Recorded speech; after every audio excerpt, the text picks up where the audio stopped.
Empezar a... Ok, bueno, vamos a continuar con la plenaria, tal como lo habíamos hecho esta semana y la semana anterior. Hasta ahorita vamos 13 participantes. Pues bueno, ya hasta ahorita hemos completado hasta el momento lo que es el capítulo 7.10, que es sobre lo que es la obtención de la información. El capítulo 7.9, que es sobre el universo, la población y la muestra objeto de estudio. Y aquí falta un último capítulo que de repente es el que tenemos que repasar en cuanto al proceso para la recolección de datos. Esto está en la última parte, precisamente dentro de lo que es el desglose del material, ¿verdad? Y está dentro de lo que nosotros vemos que es el material de César Bernal, ¿verdad? Permítame, que aquí pensaba que había descargado el otro material, pero era el material de Tapia el que estaba precisamente queriendo observar. Bueno, entonces estamos aquí en esta parte del proceso para la recolección de datos. Antes de poder preguntar, antes de poder consultar, este proceso, ojo, para examen, es lo que normalmente nosotros, dentro del desarrollo de la investigación, para poder nosotros responder las preguntas de investigación, para poder responder los objetivos de investigación y para poder probar las hipótesis de investigación, es que desarrollamos precisamente estos 4 pasos. Estos son los pasos para recolectar la información o recolectar los datos. Primero, tener claros los objetivos propuestos en la investigación y las variables de las hipótesis. Tienen que estar muy, pero muy claros, ¿verdad? Los objetivos en cuanto a lo que es la investigación y las variables de las hipótesis. Ojo, si las hay, porque recuerden de que habíamos hablado que de cierta manera hay investigaciones en las cuales son meramente descriptivas y no podemos, pues, ahí plantear hipótesis, ¿verdad? En ese sentido. Ojo, bueno, lo otro también es que, en segundo lugar, tenemos que nosotros haber seleccionado la población o muestra de objeto de estudio. En otras palabras, tenemos que saber muy, pero muy bien que a quiénes les vamos a aplicar estas técnicas de recolección de datos. Bueno, a la población y muestra objeto de estudio. Tercero, definir las técnicas de recolección de la información. ¿Qué significa? O sea, que si vamos a usar la encuesta, que si vamos a usar la observación, como lo estábamos viendo ayer, que si vamos a utilizar la entrevista, que si vamos a utilizar, por ejemplo, la bibliografía, las listas de cotejo, que si vamos a utilizar cualquiera de las técnicas, sean cualitativas o cuantitativas, tenemos que elaborarlas y a la vez validarlas. Hay un proceso de validación. Ese es un capítulo más adelante, en donde ustedes pueden ver cómo se hace la validación de dichas técnicas de recolección para que de esa manera estemos seguros que dichas pruebas que vamos a llevar a cabo pues van a ser las correctas. Y por último, hay que recoger la información para después procesarla con su respectiva descripción y análisis y discusión, ¿verdad? Aquí ustedes van a ver un pequeño esquemita que son, por decir así, lo que habíamos planteado dentro de lo que es la obtención de la información. Para recoger la información están las fuentes, están las técnicas principales, que ya hablamos de ellas. Ayer creo que nos quedamos en lo que fue la entrevista. Ya vamos a abordar ese tema, pero quería dejar bien claro esta parte porque vamos a seguir preguntando dentro de lo que es el tema de Tapia. Y recuerden, aquí solo hay 2 tipos de fuentes, primarias y secundarias. En las técnicas que nosotros vimos, pues las más comunes son la encuesta, la entrevista, la observación, que fueron las que vimos ayer, y el Internet por último, ¿verdad? Que es otro de los que más se utiliza actualmente. Y bueno, y estos de los pasos que en este momento pues lo desarrollamos, ¿verdad? Después, más adelante, se van a fijar en esta figura hasta dónde hemos llegado en cuanto a lo que es el proceso de recolección de datos. Fíjense que es muy interesante este pequeño esquemita, porque miren, ¿con qué empezamos? Empezamos con el tema, miren. Después, ¿qué hicimos? Formulamos el problema. Después, dentro de la formulación del problema, también planteamos los objetivos. Hicimos la justificación y la delimitación. Definimos qué tipo de investigación. El diseño, las hipótesis y el diseño de investigación. Definimos la población y muestra. Y vamos a la recolección y el procesamiento de los datos. Todo esto de forma transversal es con el marco de referencia. Porque recuerden que el marco de referencia es el que nos guía, nos interpreta a la luz de los datos cómo vamos desarrollando precisamente dicha investigación científica. Bueno, eso en esa parte, ¿verdad? Para que ustedes puedan ver hasta dónde hemos llegado en este momento. De ahí vamos a este capítulo, pero me voy a regresar aquí al material de apuntes porque fue donde nos quedamos el día de ayer. Si ustedes se recuerdan, estuvimos viendo unas técnicas de recopilación de información que eran las más comunes. Bueno, ayer les pregunté a algunos, creo que sobre la observación, sobre las modalidades de la observación, los instrumentos para la observación, cuáles eran sus ventajas, cuáles eran sus limitaciones. Creo que hablamos de la entrevista también, que habíamos dicho que era una conversación entre dos o más personas sobre un tema determinado, pero que para que pudiera reunir esas características como técnica de recopilación de datos, tenía que ser de acuerdo a ciertos esquemas o pautas determinadas. Después hablamos de las modalidades de la entrevista y creo que si no más recuerdo, nos quedamos en esta parte donde definimos los principios directivos de una entrevista. Bueno, vamos a ver. Vamos a empezar por Xiomara. Xiomara Hernández, ¿está ahí? Sí, abogado. Ok, Xiomara, en el material de Tapia me habla de las ventajas y de las desventajas de lo que es la entrevista. ¿Leyó esa parte? Sí, abogado. ¿Cuáles son las ventajas y las desventajas como técnica de recopilación de datos, las más comunes de lo que es la entrevista?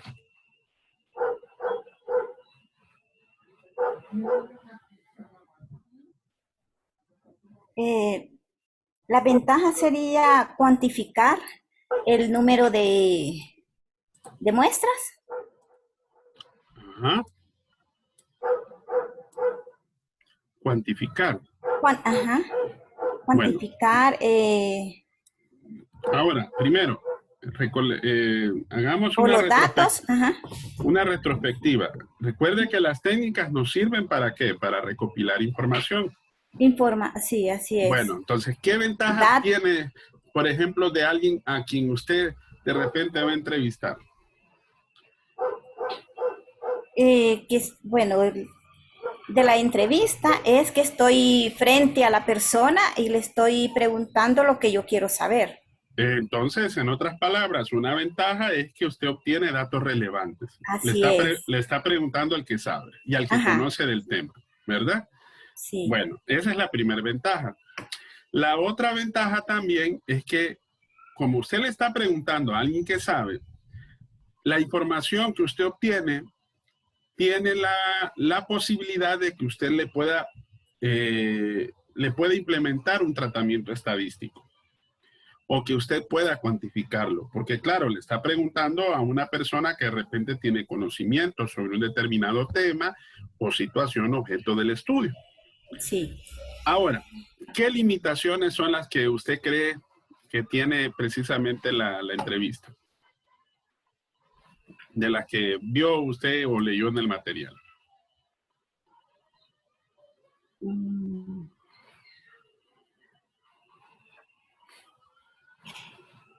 Tal vez incongruencia.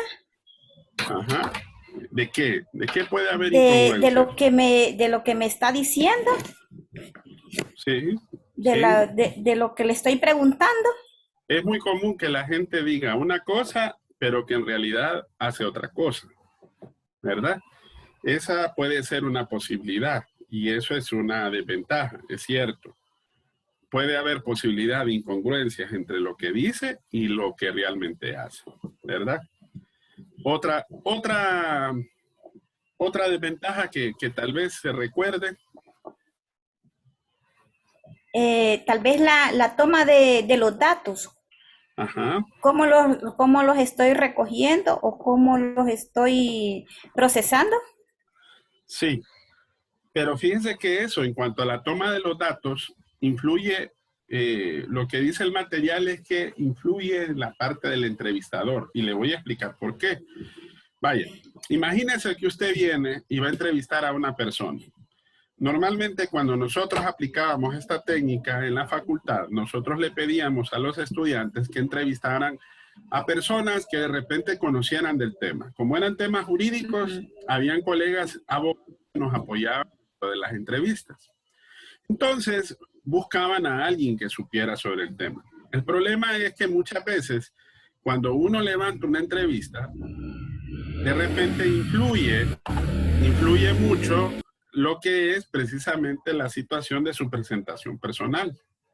Y también influye de cómo usted llega hacia la persona que va a entrevistar en cuanto al objetivo, a la presentación de los objetivos que tiene la entrevista. Claro, ¿qué pasa? Si usted no tiene una buena presentación personal o usted no tiene una buena definición de objetivos, entonces el abogado o la persona o el que conoce del tema no va a tener interés o de repente para salir del paso le contesta sus preguntas, pero no lo hace solventemente. Entonces eso se puede convertir en una limitación o en una desventaja, ¿verdad? Bueno, Sí, abogado. hay otras dos ahí, dice, todas las respuestas tienen igual validez. Eso generalmente es cuando generalmente se pierde precisamente esa sincronía en cuanto al tipo de respuestas que se tienen.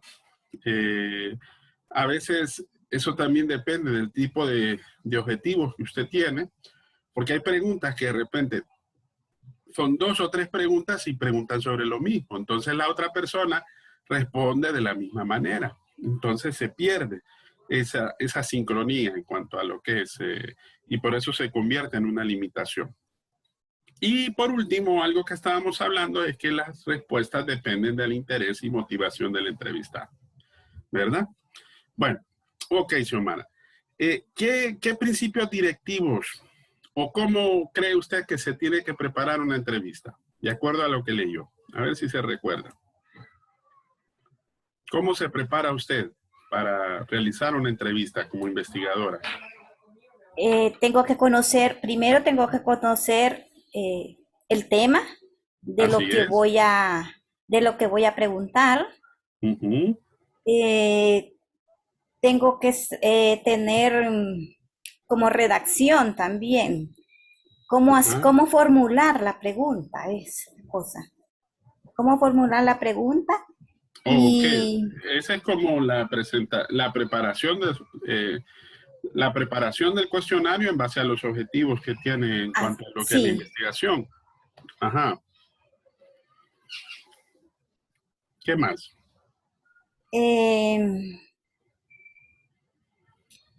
eh, hacer concretar la entrevista con anticipación. Así es, sí. No es recomendable a veces tomar una entrevista así de repente, porque lo más seguro, si Ajá. la persona tiene algo que hacer, entonces no le va a poder llevar a cabo dicha entrevista. Entonces, y también la persona se va a preparar en base al tiempo que tenga para poder responder las preguntas, ¿verdad? También tengo que tener el lugar adecuado para hacer esa entrevista. Sí, no va a ser, por ejemplo, eh, en un lugar donde haya mucha contaminación de ruido, eh, en donde de repente no puedan tener un diálogo que les permitan obtener las respuestas que quieren, etcétera, ¿verdad? Así es, Y también lo que le decía, la presentación personal del entrevistador, del entrevistador. Y ¿verdad? el tiempo también, abogado, creo que. También, también sí, el sí, tiempo para pensar o para decir la respuesta que tiene que... ahí tiene, hay también una recomendación de que a veces al momento de formular las preguntas hay que hacerlas tal como usted las preparó. Pero piense que hay una situación que a veces el cuestionario de preguntas usted lo puede hacer también de manera informal. ¿Qué pasa? Cuando de repente usted no tiene una respuesta que tal vez le llene sus expectativas, entonces usted lo que hace es repreguntar, pero lo hace de otra manera. Entonces, por eso a veces se permite hacer eso, pero a veces no es muy recomendable para no perder el objetivo sobre el cual se está haciendo, ¿verdad? La otra cosa es que como es un diálogo, hay que usar frases de transición que mantengan la comunicación. El objetivo es obtener la mayor información posible de la otra persona, ¿verdad? Y otra cosa que es muy importante es que cuando usted va a registrar la información, tiene que tomarla tal y como tal se la suministró precisamente el entrevistado. Antes, por ejemplo, se hacía mediante apuntes. Ahora, pues hay diferentes metodologías. Puede utilizar una videograbación, ¿verdad? Con un celular. Lo acostumbramos a hacer cuando se hacen con los estudiantes. A veces también con una grabadora, ¿verdad? Y a la antigua, pues tomando nota, ¿verdad? De cierta manera para poder registrar los datos. Bueno, estamos bien, Xiomara. Vamos a ver, veamos Nelly López. Nelly, ¿está por ahí? Abogado, fíjese que yo me conecté a la videoconferencia, pero tengo problemas de salud con mi mamá y no estoy en casa, entonces no tengo acceso. Ok, comprendo. No hay cuidado. Si quiere, siga escuchando, no se preocupe. Vamos a ver, Mariela Romero. Mariela.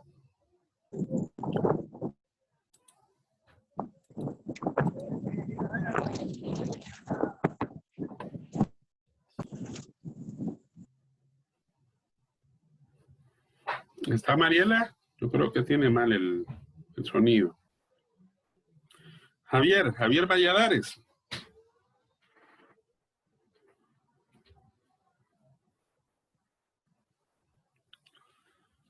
¿Me escuchan? ¿No?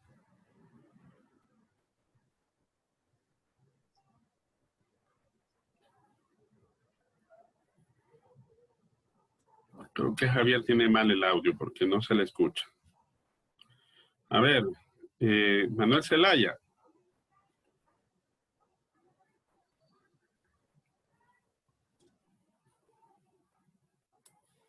Manuel.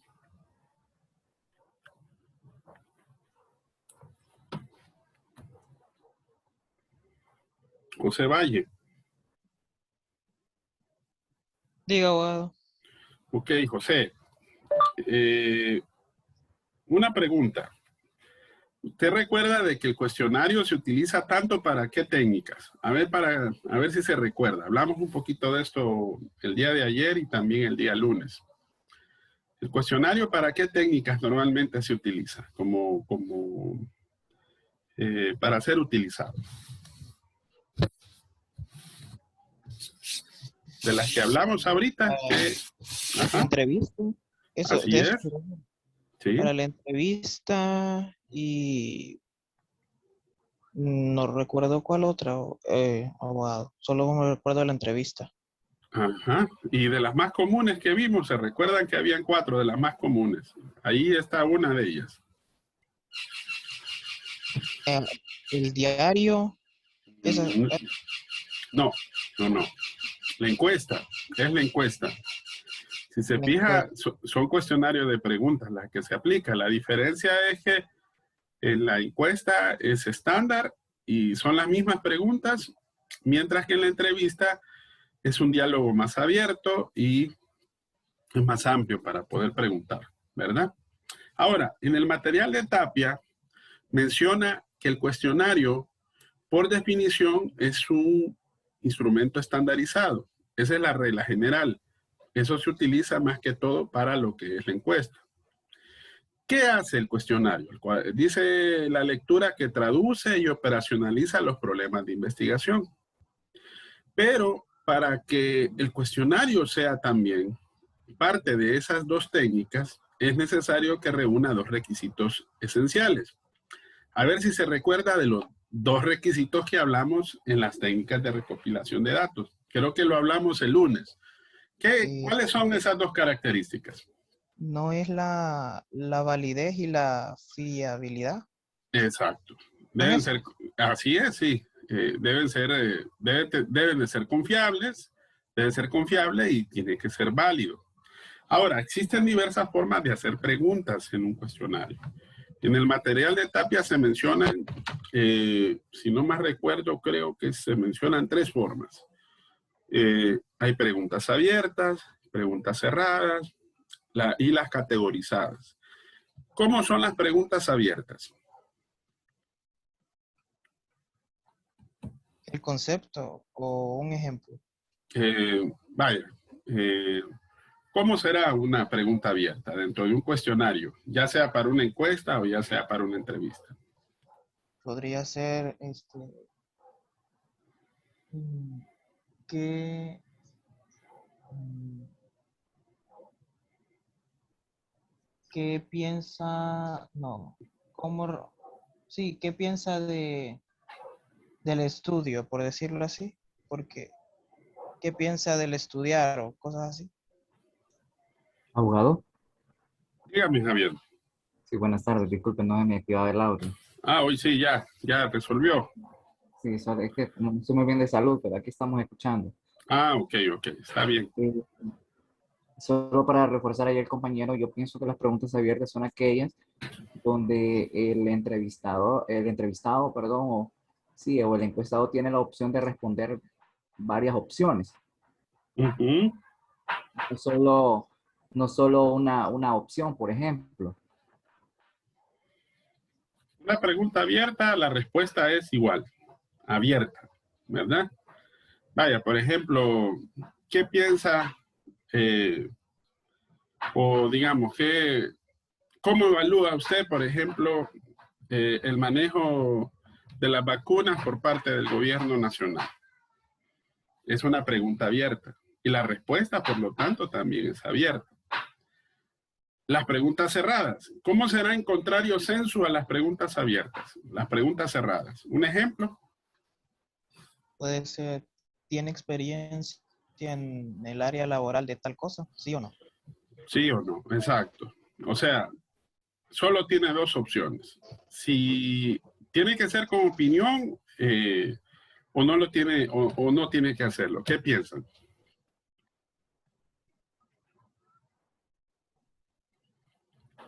Si de repente yo le pregunto si su respuesta es sí, explique. Si pongo eso, ¿en qué se convierte ese tipo de pregunta? Es abierto. Exacto. Entonces, una pregunta cerrada solo tiene dos opciones, ¿verdad? O solamente tiene las opciones que usted está proponiendo. Las preguntas categorizadas son de dos tipos. Hay unas que son en respuesta en abanico y las respuestas que por estimación. Las que son en respuesta en abanico es que se les va, por eso es como un abanico de respuestas, de posibles respuestas. Pero que usted puede tener opción de escoger varias entre esas respuestas. Por eso se llama respuesta en abanico, ¿verdad? Porque en ese sentido, vaya, puede escoger usted la que usted desee, vaya, posiblemente que yo les pregunte, ¿cuál es el medio que usted más utiliza como medio informático de comunicación? Entonces yo les pongo WhatsApp, Zoom, Google Meets, etcétera. Entonces ustedes pueden poner varias de esas opciones. ¿O cuál es la que usted utiliza más o es más común, por decir así? Enúncielo del 1 al 5, donde se le da 5 opciones y en donde el 1 es el que más se utiliza y el 5 es el que menos se utiliza. Entonces usted lo va seleccionando y lo va categorizando. Por eso se llaman preguntas categorizadas. Aquí como respuesta en abanico. Las preguntas por estimación es que a usted se le hace una pregunta como para evaluar una determinada situación. Vaya, ¿cómo evalúa usted, por ejemplo, el manejo de los fondos por parte del alcalde municipal en relación a X obra? Entonces, ahí se le dan varias respuestas. Buena, muy buena, excelente, mala, regular. Entonces, pero ojo, ahí solamente tiene una opción para poder escoger. Por eso se llama pregunta por estimación, porque usted dice cuál de esas opciones es la que mejor se aplica. Ahora, algo importante que creo que debemos reflexionar es que cuando usted prepara un cuestionario de preguntas, ¿cómo deben de ser las preguntas al momento de formularlas? Uno, deben ser claras y precisas. Ok. Entre mejor comprensión tengan, es lo ideal. Deben de contener una sola idea. No es recomendable hacer preguntas muy dirigidas o personales. Vaya, ¿cuánto es el ingreso que usted tiene? Es bien difícil. Pero hay investigaciones que de repente se necesita información. Entonces, ¿qué es lo que se hace? Se hace una clasificación como para que la persona pueda definir entre esas clasificaciones y así no definir que la otra persona pueda suministrar una información demasiado personal. Por otro lado, también... Disculpe que te interrumpa. Sí, dígame, José. Vi una entrevista que decía, bueno, un cuestionario, es una encuesta que decía sí. Ingresos y salía salario mínimo, menor al salario mínimo, mayor al salario mínimo. Sí. Dan las tres opciones. Exacto. Sí, ahí suministra una opción en donde usted escoge, ¿verdad? Donde mejor cabe, ¿verdad? La otra situación también es que hay que evitar términos que se puedan considerar como vagos, como mucho, poco. Ahí dice el material. Vaya, por ejemplo, defíname qué es calidad. La calidad para algunos puede ser de una forma y para otros puede ser de otra forma. Entonces, hay que tratar de evitar algunos de esos términos. Y otra cosa es que cuando usted prepare el cuestionario, tiene que usted evaluar lo que nosotros llamamos en investigación el lenguaje de grupo.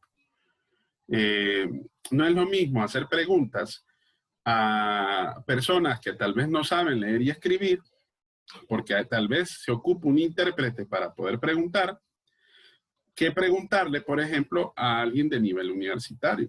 Entonces hay que tomar en cuenta el lenguaje de grupo. Hay que respetarlo, ¿verdad? Eso en cuanto al modo de hacer las preguntas de un cuestionario. Bueno, aquí terminamos este tema. Ahora, estimados, vamos a hablar del siguiente capítulo, que es el 7.11 del procesamiento de la información. Ahora, veamos a ver. Aquí les voy a mostrar primero, les voy a compartir ahorita pantalla para que solo vean a dónde es que esta página, miren, que es la página 198, ¿verdad? Del procesamiento de la información. Veamos aquí. Luxi. Bueno, Luxi me había dicho que no iba a poder entrar, pero entró. ¿Logró entrar, Luxi? Sí, abogado, logré entrar. Ok. Dígame usted, con sus propias palabras, ¿qué es procesar la información en una investigación? Ok, cuando hablamos de procesar la información en una investigación es cuando tenemos, bueno, más abajo de todo eso que del capítulo 7.11 nos habla de lo que son los datos dispersos y lo que son los individuales, obteniendo la población, más que todo consiste más que todo en procesar los datos obtenidos de lo que es la población objeto de estudio, lo que estuvimos hablando anteriormente, ¿verdad? Y pues otra de las cosas que podría decir es que también el procesamiento de la información nos sirve como para agrupar y ordenarlos, porque no se puede pasar de un paso, por decirlo así, al 5 si no ha pasado por el 2 o el 1, ¿verdad? Entonces, eso podría decirse referente al procesamiento de la información de datos. En otras palabras, lo que usted hace es que usted obtiene toda la información en el trabajo de campo, que es el paso anterior. Así es. Toda esa información que usted obtiene, ahí lo dice el autor, está desordenada. Entonces, usted lo que hace es que los ordena, los agrupa. Mediante unos pasos. Exacto. Ahora, todo procesamiento de la información, quiero hacerles constar algo que antes, por ejemplo, para poder ordenar dicha información, comúnmente se hacía mediante ciertos mecanismos. Antes habían algunos mecanismos empíricos que era precisamente objeto de la misma estadística. Si ustedes se recuerdan, el requisito para esta clase es estadística social. En esa clase de estadística ustedes vieron algunas herramientas que son herramientas estadísticas que son como aplicaciones o lo que nosotros llamamos programas estadísticos. Que esos programas son los que nos ayudan como a ordenar la información. Antes se hacía de manera más empírica. Había que sacar las fórmulas, había que hacer el ordenamiento matemático, por eso se llama estadística, y de esa manera, una vez de eso, en un papel de trabajo, usted lo plasma en un anteproyecto, un informe, ¿verdad? En un informe de anteproyecto donde usted saca precisamente el ordenamiento de toda esa información, ¿verdad? Ahora, ¿cuáles son los pasos para el procesamiento de los datos? Esa es pregunta de examen, no se les vaya a olvidar. Primero, obtener la información de la población o muestra de la investigación, que esto está en la página, en el capítulo 7.11.1. 2. Deben de definir las variables y criterios para ordenar los datos que usted obtuvo en el trabajo de campo. Esas variables y esos criterios usted los va definiendo desde el inicio de la investigación, los va definiendo desde el momento que usted plantea los objetivos y las hipótesis de estudio. Tercero, usted escoge las herramientas o los programas estadísticos que usted va a utilizar. Vaya, les voy a citar uno de los más comunes, Excel. Si ustedes se fijan, el Excel es uno de los que más utilizamos para ordenar la información. ¿Se han fijado de que Excel tiene una gran cantidad de herramientas para poder, por ejemplo, crear cuadros, definir variables, y con esos cuadros y variables los seleccionamos y hacemos los gráficos, que es otra forma de procesar los datos, ¿verdad? Pero ojo, el Excel tiene una gran diferencia, es como más parecido a lo empírico que hacíamos anteriormente. Ahora hay otros tipos de programas que son un poco más, por ejemplo, uno de programación en donde usted puede preparar una información es, por ejemplo, Microsoft Access, en donde usted hace una plantilla, que esa plantilla le permite recoger la información y se la ordena en variables. Y Access es una forma sencilla y práctica para poderlo hacer. Pero hay otras herramientas estadísticas. Por ejemplo, tenemos, creo que es en el capítulo, si no más recuerdo, el 7.11.2, ¿verdad? 7.11.2. Pero recuerden que este no viene en el examen, o sea, solamente es como para mencionar algunos de los, porque en el procesamiento de la información es el 7.11.1, que es la página 198, y el 7.13, que es el análisis de los resultados, que es la página 220, que ahí nos vamos a saltar hasta esa página, ¿verdad? Pero es lo que normalmente nosotros utilizamos para, por decir así, ordenar precisamente lo que es la información, ¿verdad? Algunos de esas herramientas estadísticas y programas de cómputo es lo que nos va a permitir precisamente hacer el procesamiento de los datos. Después usted introduce la información al programa y esta procesa la información y usted los obtiene, ¿verdad? De esa manera es como normalmente hacemos el procesamiento de los datos, ¿verdad? Entonces, ¿Cuáles son normalmente algunos de los procesamientos de resultados? Análisis de Pareto, gráficas de control, frecuencia y representación gráficas, tendencia central de dispersión y las estadísticas, que son las que normalmente utilizamos dentro de lo que nosotros llamamos el procesamiento de dicha información. Bueno, veamos ahora el de los apuntes. Aquí sí le voy a consultar, estimada. Dígame con sus propias palabras, ¿qué es el trabajo de gabinete? De acuerdo al material de Tapia. Pregunta de examen también. Trabajo de gabinete. Ok, el trabajo de gabinete, bueno, es la que incluye la tabulación de los datos, ¿verdad? Que se pueden mostrar más que todo en los análisis, en la interpretación y que también pueden incluir lo que son las conclusiones. Bueno, más que todo hace referencia a lo que es el marco teórico también. Sí. En otras palabras, lo que usted hace es analizar e interpretar los datos, saca sus conclusiones a la luz de la teoría vista en el marco teórico, ¿verdad? Y de esa manera usted hace ese trabajo que nosotros llamamos como la representación de cómo queremos plasmarlos en el informe del anteproyecto, ¿verdad? Porque esa es la primera etapa antes de llegar al informe final, ¿verdad? Existen varias formas de presentar los datos. ¿Cuáles son los datos que menciona el material de Tapia? Bueno, entre lo que es la representación escrita, creo que es una. Sí, La representación tabular, la semitabular también. sí. Parece que también está la gráfica. Ujú. Creo que solo esas eran las que habían.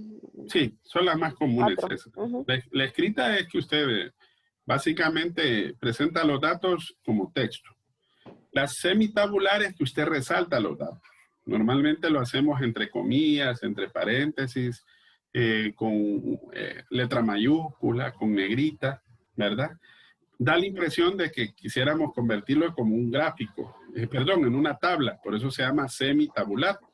Y la tabular es hacerlo pues en una tabla de contenido, ¿verdad? Que normalmente recuerde que una tabla de contenido tiene un título, tiene una columna matriz que va al lado izquierdo. Y fíjense, jóvenes, les voy a dar un tip. Generalmente la variable independiente es la que va en el lado derecho, ¿verdad? Es la que basa los resultados. Y la variable dependiente es la que son los resultados, va al lado derecho. Es la descripción de cada una de las variables que nosotros plasmamos dentro de lo que es el cuadro tabla.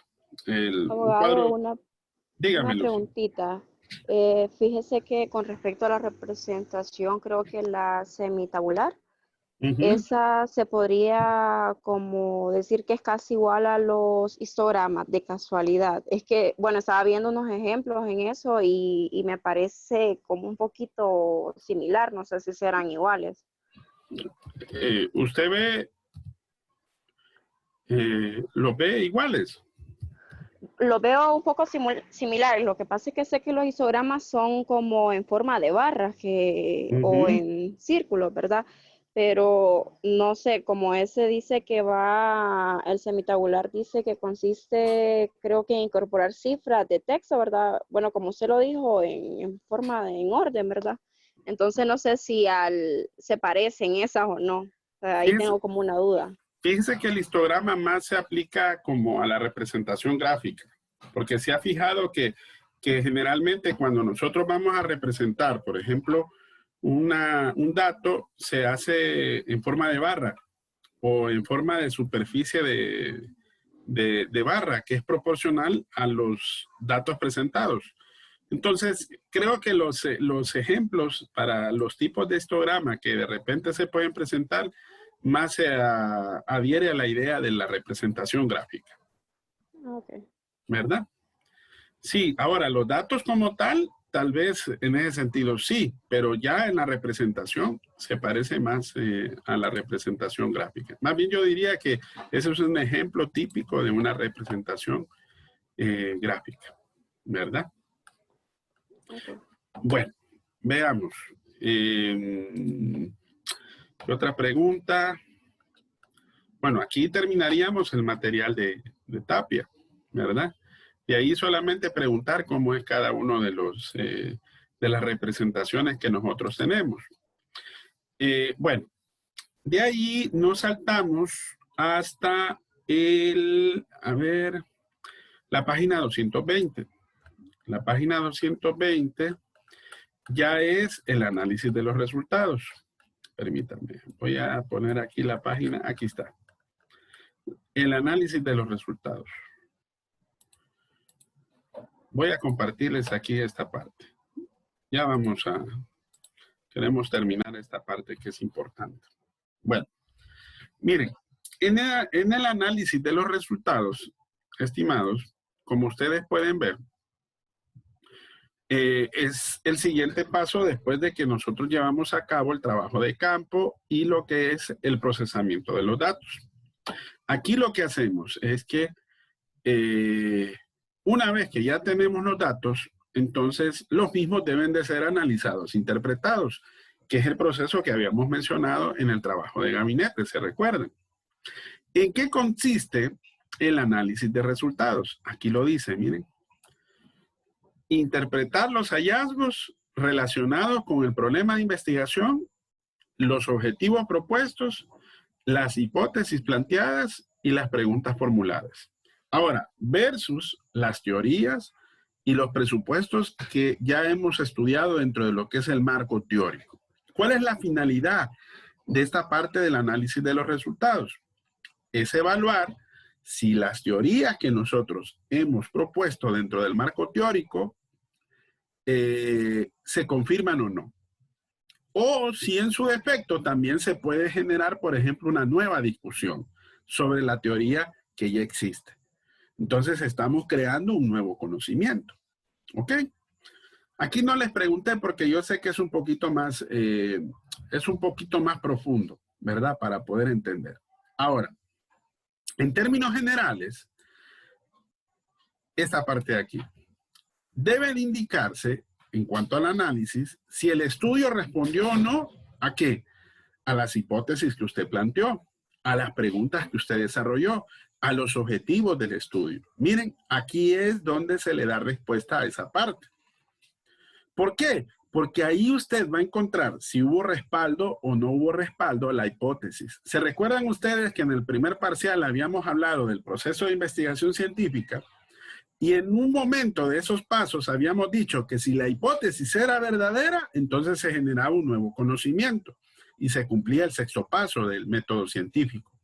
Pero ¿qué pasaba si esa hipótesis era falsa? Nos tocaba regresar nuevamente al primer paso, ¿verdad? Entonces, por eso muchas veces creemos que tal vez si no comprobamos la hipótesis es que hubo algún fracaso.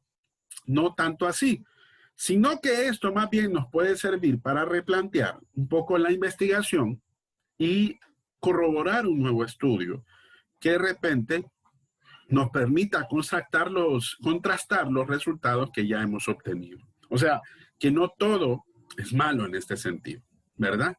Por eso, cuando nosotros analizamos y discutimos los resultados, que es en este último párrafo, miren, es y debe de ser el aspecto más importante que se debe de tener en cuenta en la investigación, ¿verdad?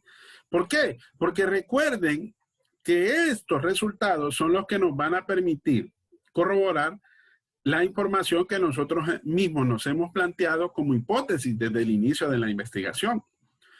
Y recuerden que al final, en las conclusiones, en cuanto a lo que es el informe final, ahí es donde va a ir plasmado precisamente esa parte del análisis y discusión de los resultados, ¿verdad? En otras palabras, lo que hacemos, por ejemplo, en el anteproyecto o en el documento de anteproyecto, es mencionar cómo vamos a hacer el análisis y la discusión de los resultados. Ahí no va plasmado el resultado. Eso va hasta lo que es el informe final, ¿verdad? Es lo que dice aquí esta nota, miren, que es precisamente lo que estamos rescatando, que es la página 220. Bueno, les vuelvo a mostrar otra vez el grafiquito. Miren por dónde vamos.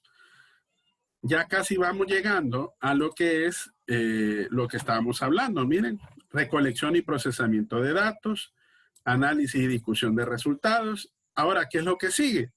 Preparar un cronograma de actividades y un presupuesto de inversión. Recuerden de la viabilidad del estudio, ¿se acuerdan? De la justificación. Y una vez que ya se corroboró todo esto, desde lo que comenzamos aquí hasta acá, entonces preparamos el documento del anteproyecto. O sea, no hemos terminado todavía con la investigación, con el proceso de investigación. Es ahí donde nos toca todavía hacer una buena parte del trabajo investigativo. Bueno, ahí nos vamos a quedar hasta hoy, jóvenes, ¿verdad? Para que así mañana, bueno, mañana es jueves, ¿verdad? Sí, fíjense de que mañana nos invitaron precisamente a una capacitación de la universidad, pero todavía no nos han confirmado si el curso va a ser, porque va a empezar a las 5:30. Entonces, no quiero de repente, pues que mañana decirle, sí, mañana vamos a estar, si nos toca salir precisamente dentro de lo que es el curso. Entonces, miren, vamos a hacer una cosa. Mañana nos vamos a ver mejor hasta el día lunes. Bueno, sería el día martes, ¿se recuerdan? Porque el lunes es feriado, ¿verdad? Sí, es lo que nos había dicho. Sí, sí, sí. Sí, fíjense que sí. Yo no lo había tomado en cuenta. ¿No le han dicho nada los demás docentes del día lunes? ¿No? Pues la verdad, abogado, es que yo llevo 5 clases, pero solo con usted tengo videoconferencia, entonces... En lo personal, no nos cancelaron, al menos a mí, todas las clases, las demás. ¿El lunes? Sí, el día lunes no habrá clases. Ok. Bueno, entonces, estimados, nos veríamos hasta lo que es el día martes, ¿verdad? Si ustedes se acuerdan, el examen lo tenemos el 22 de abril, ¿ok? ¿Se acuerdan, verdad? Sí, el jueves. Exacto, es el siguiente jueves, o sea que de mañana estaríamos en 8. Entonces, estimados, tendríamos clase el martes 20 y el miércoles 21, ¿verdad? Esas serían las últimas videoconferencias que tendríamos, más que todo para terminar el contenido. Porque si ustedes ven, hasta ahorita, hasta donde hemos llegado, en cuanto a lo que es el resumen, permítame, es en el 7.11. Nos falta ver el día martes, miraríamos el 7.13 y 7.15, y el último día veríamos todo el capítulo 8, que eso sería lo más extenso para ver, ¿verdad? Para así terminar la plenaria. Ok. Bueno, entonces, estimados, nos vemos en la próxima semana, ¿verdad? Gracias, abogado. Buenas tardes. Vaya, pues cuídense. Hasta luego. Bien. Feliz fin de Buenas semana. tardes, abogado. Feliz tarde, abogado. Tardes, abogado.